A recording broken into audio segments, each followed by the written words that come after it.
Salam rahayu teman-teman, ketemu lagi dengan Bu Midut. Nah, kalau ada yang melahirkan, kemudian merayakan ulang tahun, sembuh dari sakit, atau peristiwa-peristiwa menyenangkan syukuran sederhana di desa saya, biasanya kami akan masak seperti ini nih dan disusun seperti ini, lalu akan didoakan dan dimakan sama-sama.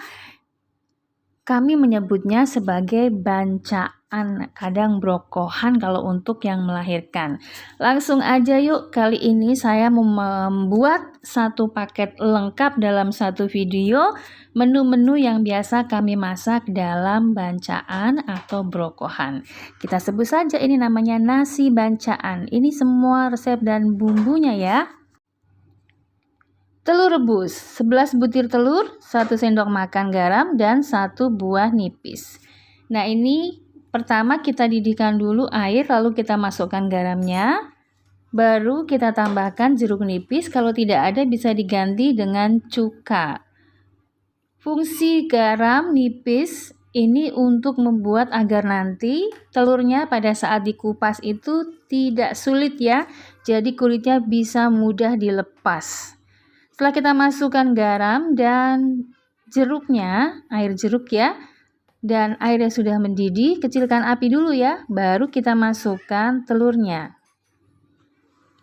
Nah, sedikit diputar ya, agar nanti kuning telurnya itu letaknya di tengah ketika sudah matang. Nah, ini ada 1 buah yang sudah retak dari awal ya, nanti saat direbus biasanya akan mengeluarkan isinya ya, nggak apa-apa. Rebus selama 10 menit, lalu angkat. Setelah itu siram dengan air mengalir, air dingin ya, langsung bisa dikupas atau tunggu sampai dingin juga boleh. Kalau mau lebih afdol lagi bisa direndam dengan air es. Ini saya siram dengan air mengalir saja ya. Lalu kita kupas. Nah ini mudah ya mengupasnya seperti ini. Ini adalah menu pertama, telur sudah siap. Menu kedua yaitu botok. Bahannya 100 gram lantoro, 100 gram tempe, 200 gram pare, 5 sendok makan udang rebon, dan ini 5 batang daun bawang. Lalu nanti kita tambahkan dengan 100 gram cabai, 2 buah tomat, 5 siung bawang putih, 5 siung bawang merah, 3 ibu jari lengkuas, dan 3 lembar daun salam. Ini semua bahannya akan kita haluskan secara kasar ya, tapi sebelumnya kita potong-potong dulu parenya.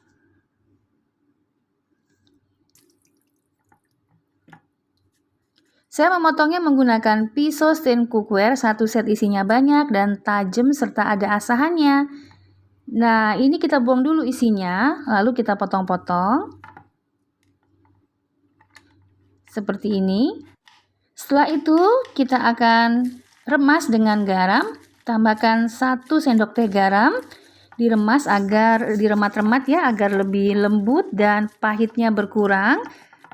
Setelah melembut lalu dicuci, setelah itu ditiriskan. Setelah itu kita haluskan dulu ya semua bumbunya. Saya menggunakan food processor Toshiba BL100, tajam banget, sebentar aja udah halus. Seperti ini.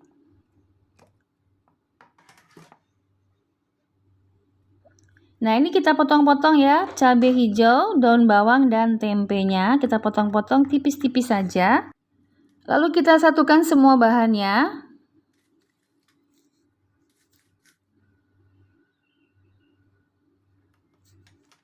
Setelah itu masukkan bumbunya.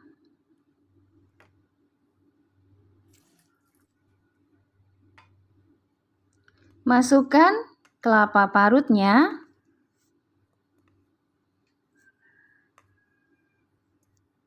Tambahkan 1 sendok teh kaldu bubuk, 1 sendok teh garam, 1 sendok teh MSG, dan 1 sendok teh gula. Setelah itu diremat-remat, dicampur sampai merata. Setelah tercampur merata, jangan lupa ya, dicobain. Kalau rasanya sudah oke, lalu kita bungkus. Ambil daun 2 lembar, susun seperti ini. Lalu ambil adonan botoknya dan kita bungkus. Kita tum seperti ini. Kunci, lalu nanti atasnya digunting biar rapi dan cantik. Seperti ini. Setelah itu kukus selama 30 menit. Sambil kita siapkan menu selanjutnya, yaitu urap.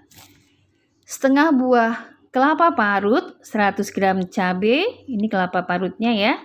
Kemudian bawang putih, bawang merah, kencur, daun jeruk, terasi. Nah, semua bahannya kita haluskan dulu.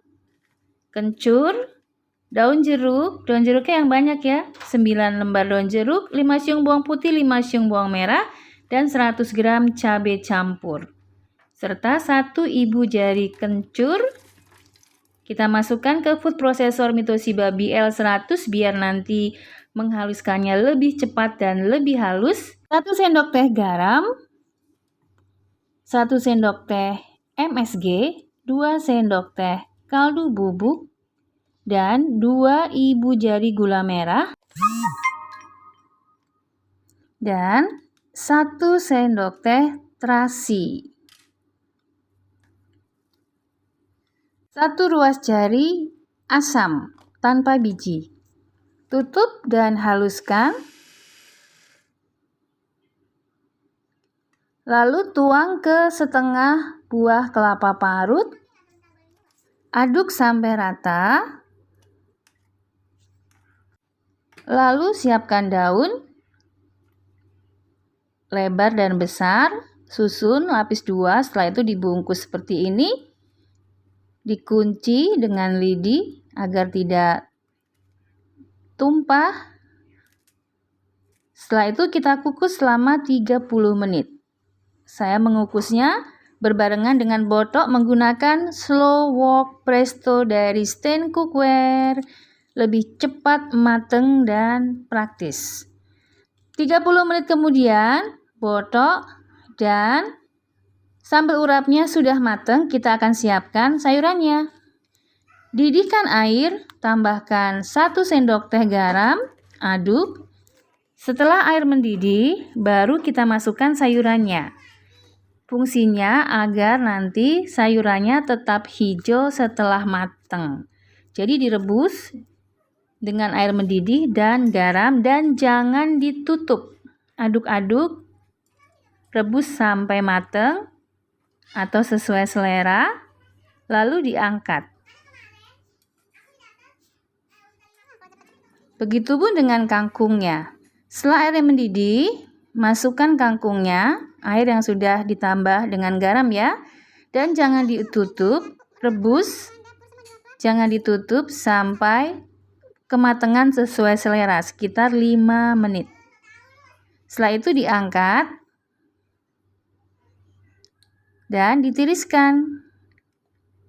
Khusus untuk toge, cukup dicelupkan lalu langsung diangkat agar tidak terlalu matang. Seperti ini ya, setelah masuk langsung diangkat. Kira-kira 5 detik masuk ke dalam air panas, angkat. Nah, ini adalah sambal urap yang sudah matang. Kita campurkan ke sayuran yang sudah kita rebus dan kita tiriskan. Kita campur, kita aduk. Jika sambal urapnya tidak habis, bisa disimpan kalau mau awet di sangrai atau digoreng atau dikukus sebelum matahari terbenam. Nah, sudah siap. Sekarang kita ke menu terakhir. 200 gram ikan asin dan 100 gram tepung terigu. Tepung terigu bisa diganti dengan tepung beras. Ikan asinnya sudah dicuci bersih. Saya masukkan ke dalam tepung. Lembar per lembar seperti ini. Ini boleh langsung digoreng, tapi kalau langsung digoreng biasanya tepungnya akan mengotori minyaknya. Jadi supaya lebih tebal dan tidak mengotori minyak, akan saya siram dulu setelah dicelup-celup seperti ini ya. Rata, kita celup dengan terigu.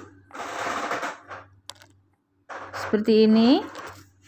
Lalu siram dengan air, setelah itu angkat langsung dan kita baluri lagi dengan terigu. Ini terigunya tidak saya tambahkan bumbu apapun karena ikan asinnya sudah asin.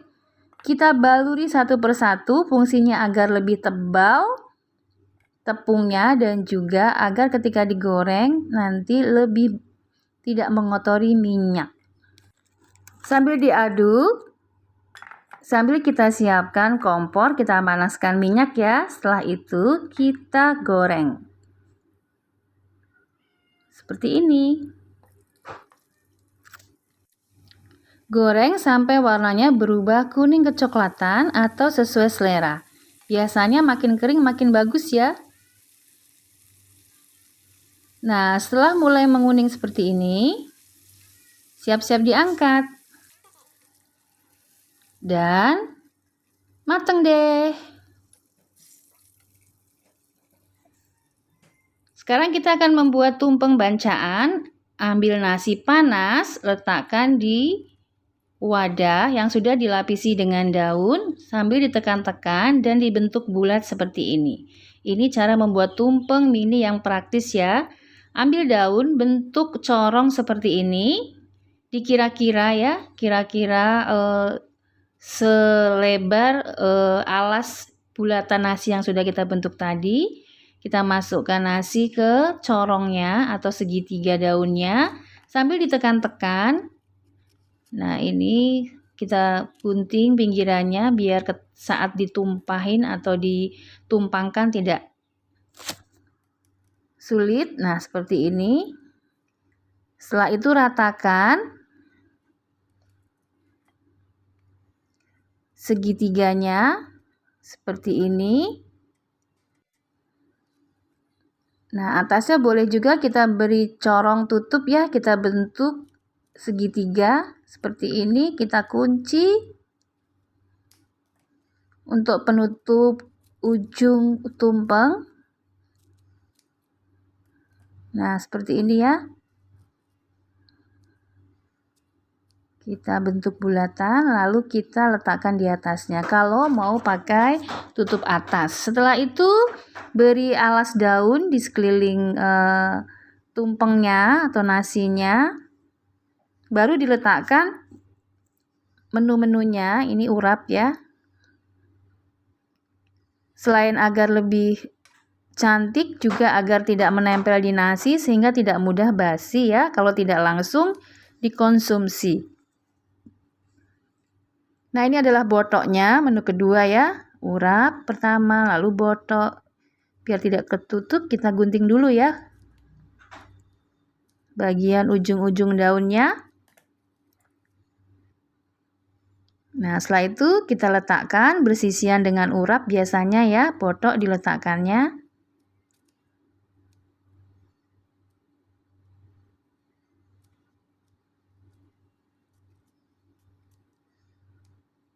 Kita ratakan dulu. Nah, kita tutup dengan urap biar nyambung.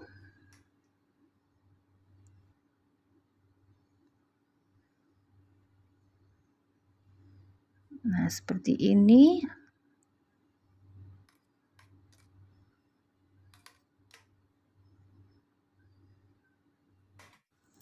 Bisa juga tutup daunnya kita bentuk ya dengan digunting pinggirnya agar lebih manis ya. Seperti ini. Nah, ini saya gunting-gunting segitiga di ujung. Seperti ini. Lalu kita letakkan telurnya. Telurnya banyaknya biasanya minimal 1 ya. Ini saya ada 7, 6, ada 6 ya. Saya sesuaikan dengan jumlah anak saya. Setelah itu ini ikan asinnya. Nah, jadi inilah menu yang biasa kami masak atau menu bancaan untuk syukuran atau ucapan rasa syukur, ungkapan rasa syukur ya.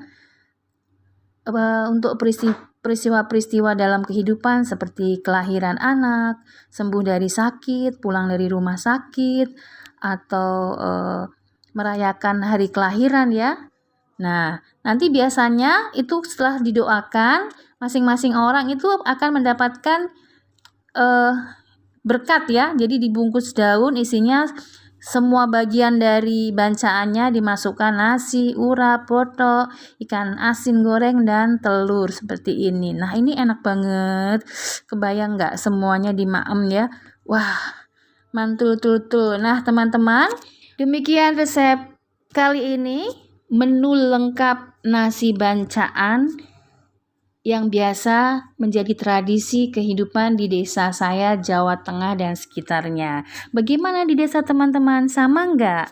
Nah, sampai ketemu lagi di resep kuliner lainnya. Salam kuliner Nusantara, Endes Surendes Manyus.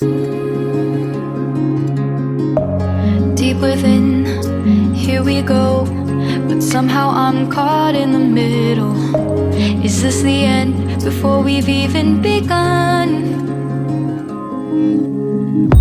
Should I work against the flow? A drop in the ocean so endless, reaching for our moment.